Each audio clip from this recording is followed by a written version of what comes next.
میں ہندوستانی سماج اور ہندوستانی سماج میں عورت کا مستقبل. ہندوستان کہنے کو تو بہت بڑا ملک ہے، کہنے کو تو وہاں پہ جمہوریت ہے، کہنے کو وہاں پہ سیکولرزم ہے، کہنے کو وہاں پہ آزادی ہے، لیکن دنیا کے سب سے زیادہ قدغن وہاں پہ سب سے زیادہ مظلوم اگر کہیں پر ہے عورت تو وہ ہندوستان پہ ہے. عورت کے حقوق وہاں پہ پامال ہو رہے ہیں، عورت کو وہاں پہ جوتی پاؤں کی سمجھی جا رہی ہے، عورت کا کوئی مقام کوئی مرتبہ نہیں ہے. چند چہرے انہوں نے بالی ووڈ میں دکھا کے عورت کو کہا کہ یہ عورت ہے ہمارے پاس، لیکن حقیقی ہندوستان میں عورت کی جو رسپیکٹ ہے وہ انتہائی دل خراش ہے، وہ دل ہلا دینے والی ہے. میں آپ کے سامنے ایک چھوٹی سی رپورٹ پیش کرنے کی کوشش کرتا ہوں. شمالی بھارت میں جو خواتین ہیں انہوں نے ایک تحریک چلائی کہ شراب پہ پابندی لگائی جائے، تو ان کی تحریک کامیاب ہوئی اور شراب پہ پابندی لگائی. شراب پہ پابندی انہوں نے اس لیے مطالبہ کیا شراب پہ پابندی لگانے کی کہ ان کے شوہر شراب پینے کے بعد گھر آتے ہیں اور خواتین کو تشدد کا نشانہ بناتے ہیں، ان کو گالیاں دیتے ہیں، ان پہ جو ہے جسمانی تشدد کرتے ہیں.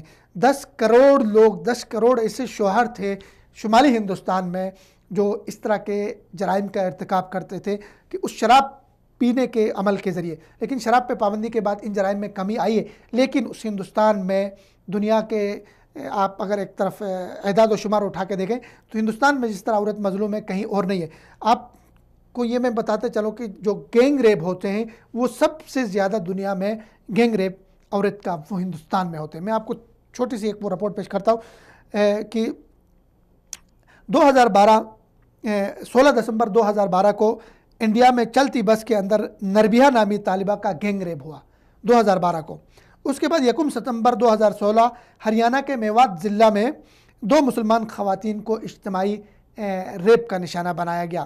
اس کے علاوہ 9 ستمبر 2016 بھارت کی ریاست گجرات میں ایک ڈاکٹر نے ایک مسیحا نے اپنی مریضہ کو، جو مریضہ تھی ڈینگی مرض سے متاثر تھی، اس کا ریپ کر ڈالا.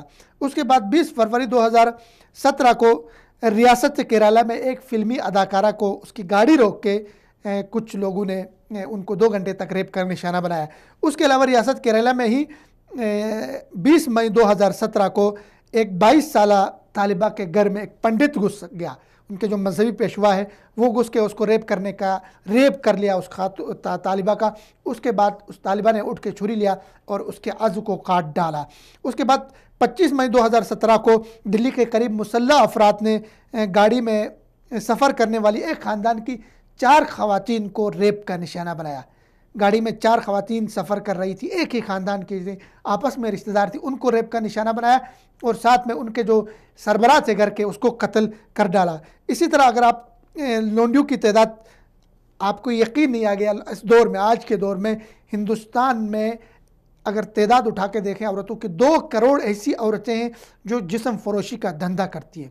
2 کروڑ ایسی عورتیں ہیں جو جسم فروشی کا دھندا کرتی ہیں. ان میں سے نصف یعنی 1 کروڑ ایسی ہیں جو 18 سال سے کم عمر کی ہیں. اور اسی طرح ایک اور انکشاف یہ ہوا کہ بھارتی اداکارائیں، ان کی تیلگو فلموں کی اداکارائیں، ان کو دنیا بھر میں، افریقہ میں، امریکہ میں سپلائی کیا جاتا ہے اور وہاں پہ جسم فروشی کے دھندے سے منسلک ہوتے ہیں. دنیا بھر میں جسم فروشی کے، یورپ میں، افریقہ میں جتنے اڈے ہیں، رپورٹ یہ ہے کہ وہاں پہ زیادہ تر تعداد بھارتی خواتین کی ہے جو جسم فروشی کے لیے وہ کرے. اور ایک اور رپورٹ سامنے یہ آئی کہ جلد بڑی کرنے کے لیے ان خواتین کو اٹھاتے ہیں، ان کو جلد بڑی کرنے کے لیے ایسے ہارمونز دیے جاتے ہیں، انجیکشن دیے جاتے ہیں جس کے ذریعے ان کے جسمانی طور پہ ان کی ساخت ایسی ہوتی ہے کہ وہ جلد بڑی ہو جاتی ہے، وہ انجیکشن دیے جاتے ہیں.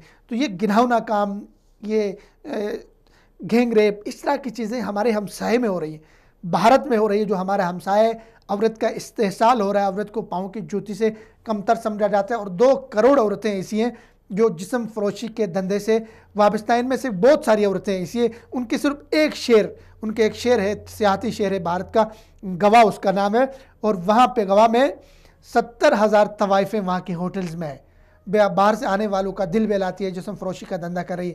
تو یہ ہمارے ہمسائے میں ہو رہا ہے. تو بھارت میں عورت کا مستقبل بہت مخدوش ہے، عورت بہت، اس کا استحصال ہو رہا ہے، اس کا استعمال ہو رہا ہے.